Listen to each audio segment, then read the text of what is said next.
Friends, ஒரு equilateral triangle, ஒரு சமபக்க முக்கோணத்தோட பெரிமீட்டர் கொடுத்துட்டாங்க. சுற்றளவு வந்து 129 சென்டிமீட்டர்னு. நம்மள என்ன கேட்குறாங்க, அந்த ட்ரையாங்கிள், அந்த ஈக்குலேட்டரல் ட்ரையாங்கிளோட சைடு என்ன, ஒரு பக்கத்தோட அளவு என்ன, இதுதான் கொஸ்டின். சி ஃப்ரெண்ட்ஸ், ஒரு ஈக்குலேட்டரல் ட்ரையாங்கிளுக்கு எல்லா சைடுமே ஈக்குவலாக தான் இருக்கும். அதனால தான் அது பேர் என்னது, ஈக்குலேட்டரல் ட்ரையாங்கிள், சமபக்க முக்கோணம்.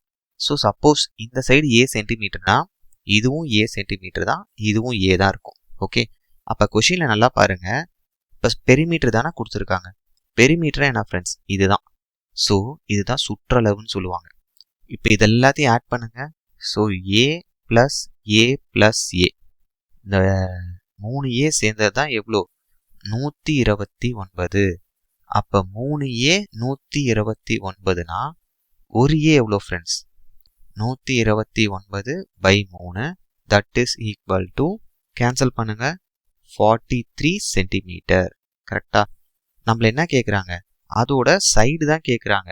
ஒரு சைடு தான் ஏ. ஓகே, அப்போ இந்த கொஷினுக்கு ஆப்ஷன் பி 43 சென்டிமீட்டர் தான் கரெக்ட் ஆன்சர். கிளியராக இருக்கா ஃப்ரெண்ட்ஸ்? தேங்க்யூ.